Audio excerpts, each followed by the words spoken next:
Hey, folks, welcome back to the Testing Psychologist. Hey, we are here. We're talking about AI. Today is part 2 in the AI series. It's a 3-part series. If you didn't catch the first episode yesterday, I think it'd be great to go back and check it out. Those were practical tools and tips. And the episode before that was kind of a novelty episode where I used AI to generate the whole thing, including my voice. So that was kind of fun. So if you haven't checked those out, go check them out. But today is part 2. We are talking about ethics and supervision and protecting clinical judgment and expertise in the AI era. These are a few things that we're going to chat about today. We're going to talk about, should students use AI? How do we balance training and technology? Disclosing AI use in reports. This question comes up all the time. Informed consent and AI. Talking about the risk of degrading our skills and what is it like to use AI, and will that have any impact on our cognitive ability to do the work in the future? Over-reliance on AI, making sure AI doesn't perpetuate cultural bias or inequity. So there are a lot of topics within this. And of course, like usual, I'm not going to go super deep and solve any of these problems, but we are going to talk about each of these things and hopefully give you some ways to think about them and put some strategies into action as you continue to develop a relationship with AI or not, and utilize it or not in your practice. So let's get to this discussion on ethics and supervision and protecting our clinical skill. All right, everybody, here we are. We're talking about ethics and judgment and supervision and those sorts of things as it relates to AI. These are questions that come up a lot and are just getting more and more relevant as AI becomes a bigger part of our field. So, like I said, if you missed part 1, we talked about practical ways that AI is being used and ways to improve workflows and enhance clarity and those kinds of things. So, we're going to zoom out a little bit here today and talk about how AI is affecting our ethics and our students or trainees and just our profession at large.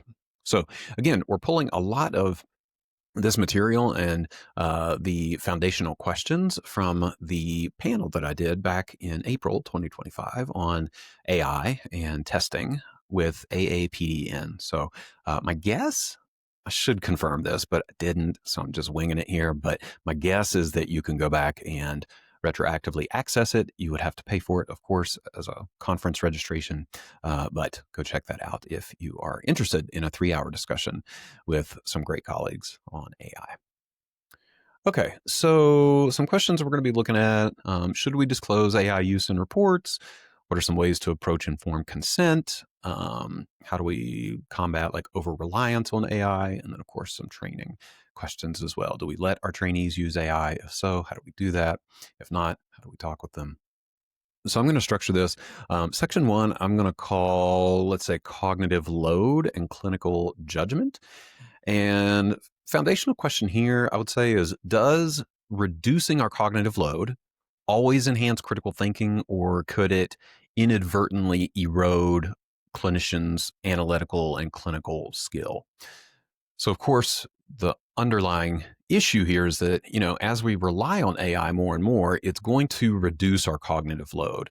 I would argue that our cognitive load at this point for most of us is way too high to do good clinical work. And that's why we end up rushing through reports. And by the time you get to the place where you are writing the conceptualization and recommendations, you're already like totally burned out from copying scores into tables and regurgitating a background and history that everybody already knows anyway. So I think there is a lot of room to reduce our cognitive load, and that's one of the best parts of AI. And the flip side of that is, does reducing the cognitive load help us or hurt us? Okay, so some evidence and perspective here. We know reducing cognitive load can enhance our critical thinking, particularly for quote unquote novices in our field, because it frees cognitive resources for more complex reasoning. All right. So for routine or repetitive tasks like entering demographic information or summarizing what I would call like pretty simple historical data, automation clearly improves clinician focus on higher order tasks. That said, research on automation complacency, we'll call it, from fields like aviation and healthcare seem to indicate a big risk. And that is that consistent offloading of tasks may diminish clinicians' skills at those tasks over time. And they call this phenomenon skill decay, which makes sense. For us specifically as assessment folks, I think repeated reliance on AI generated interpretation and conceptualization specifically could lead clinicians to lose their precision in understanding nuance and edge cases. In other words, we might get a little lazy in relying on the AI to make these complex interpretations. In clinical settings, if clinicians become accustomed to the automation, then you might also struggle to re-engage cognitively when the AI fails or offers what I would call ambiguous output. And to me, this is a big problem because over and over, we have said, and the research has shown that appropriate oversight of AI is absolutely necessary if you're going to use it. And this seems to be kind of a shooting ourselves in the foot problem, where if we repeatedly rely on AI to generate interpretive or conceptual information, then it might, like I said, erode our ability to re-engage when we actually need to. So bottom line, I think reducing cognitive load is beneficial when it applies to somewhat superficial tasks and enables like deeper analytical thought for harder tasks, but you have to monitor it pretty carefully to make sure that you remain actively engaged and vigilant on the more nuanced tasks that we have to do. Second question within here is something around like, how do we balance workload reduction without de-skilling ourselves? So kind of an extension of the first question. Again, like current evidence from aviation and medical fields, I think provides some helpful parallels. So they would say that regular manual practice, periodic, quote, simulation training, and critical reflection exercises are known, kind of proven ways to mitigate loss of skills. Okay, so specifically in radiology, deliberately incorporating periodic human-only interpretation sessions, like without any AI support, has helped to maintain expert level skills despite widespread AI use. And this is, I think, a really good test field. Radiology was one of the initial, like first areas that AI got to be deployed. So they have some years on us in terms of measuring these constructs. So for us, again, we might benefit from, I would say, periodically completing reports or interpretations, specifically interpretations, manually. So I don't know that many AI software programs are offering AI conceptualization at this point. Our program, I'm a co-founder, as many of you know, of Reverb, which is an AI report writing program.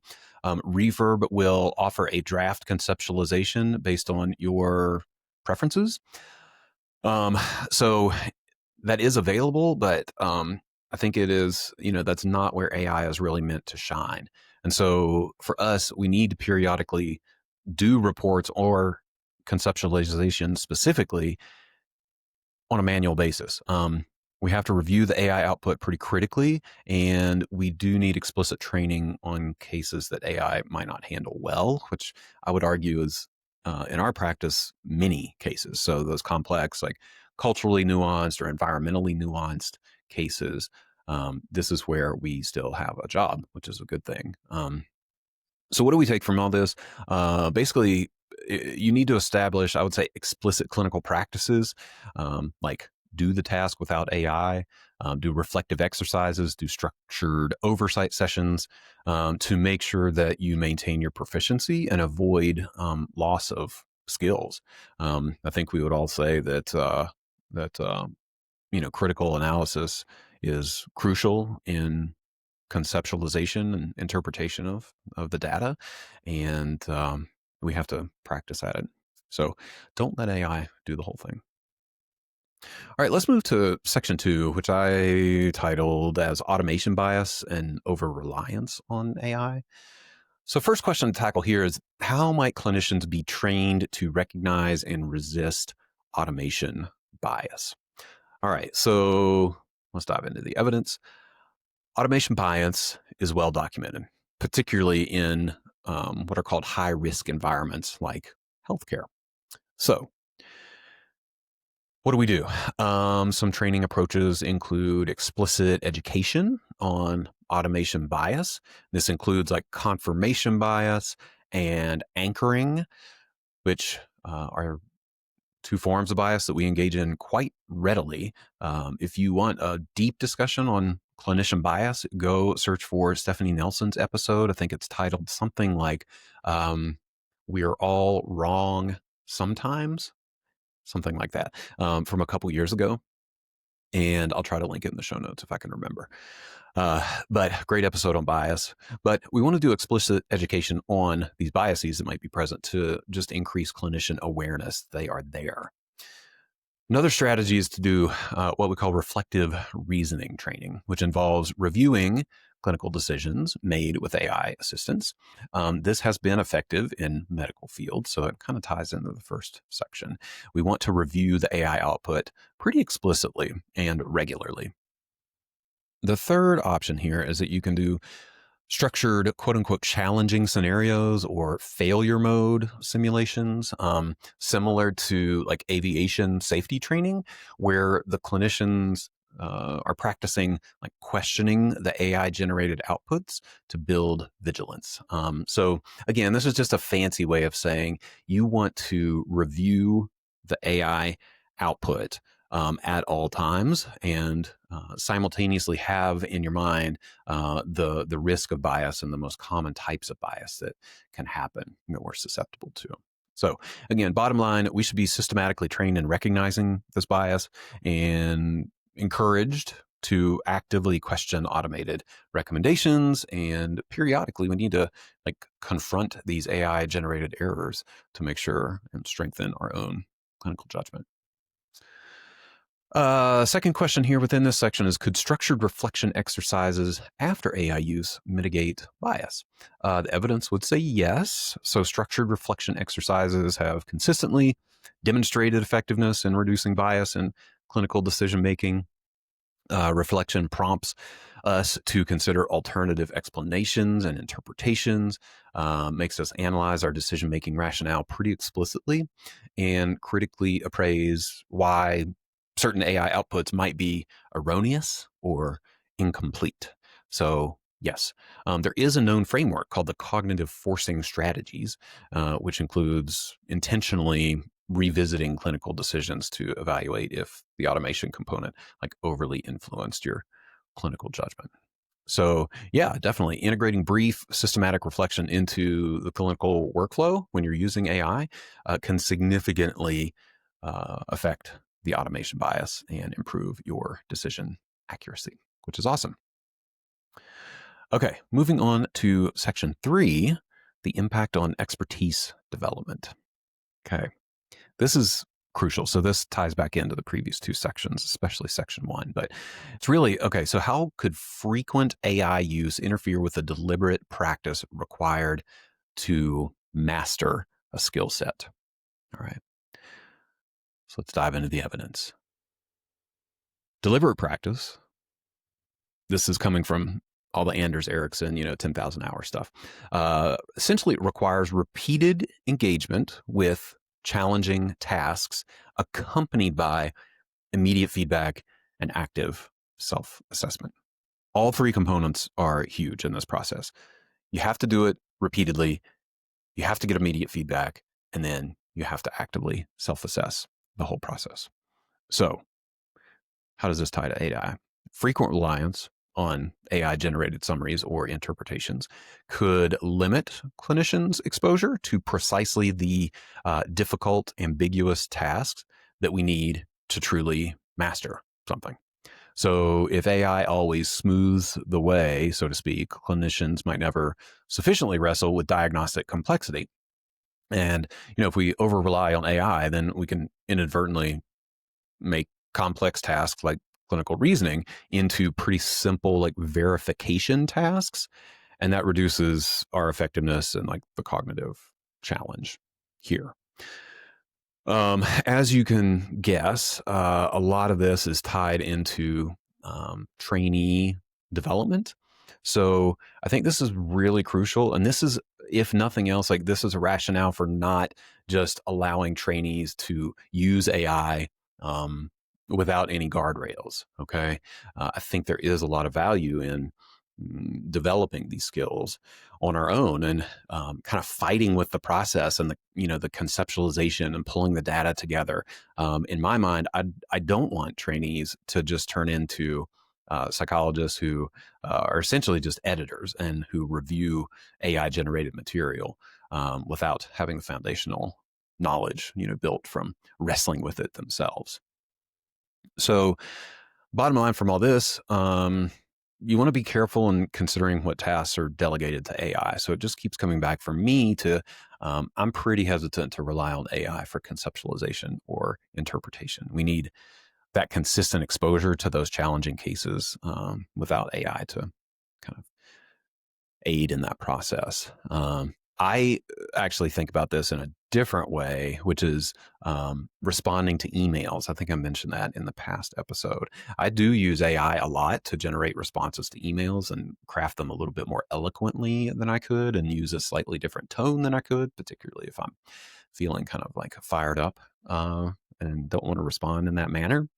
And so I periodically, though, kind of force myself to engage in that process because I know that it is hard and I don't want to lose that skill, just as a real world example.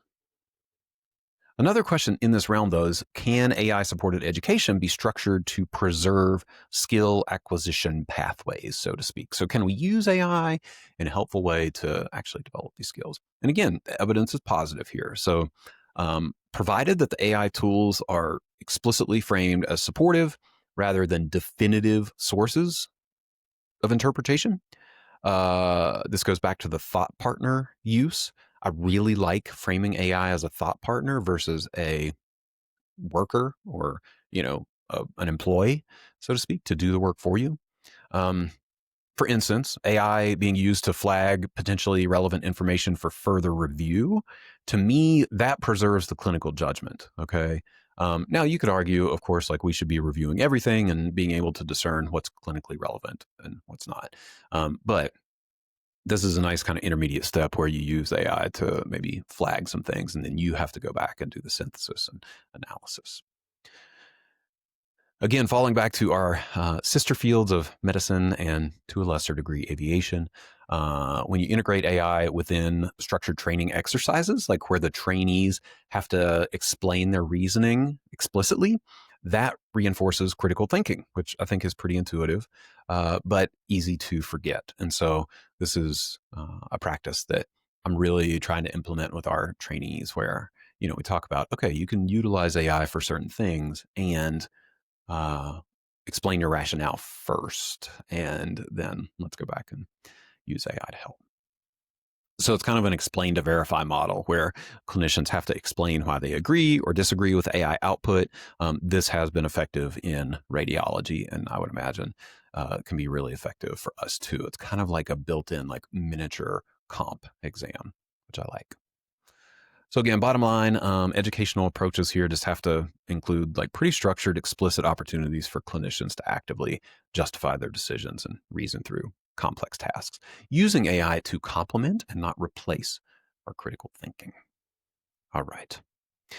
So there's a lot to dig into here. I mean, again, we could go like super deep on bias in AI, and there are all kinds of examples of where that has occurred over the years, cultural biases, and those kinds of things.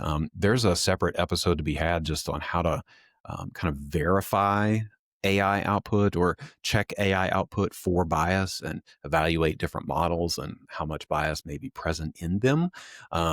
So I'm going to keep this relatively short and cap it here just in talking about, being aware of our own bias that we might bring to the process and making sure that AI doesn't exacerbate those biases and erode our skills at the same time.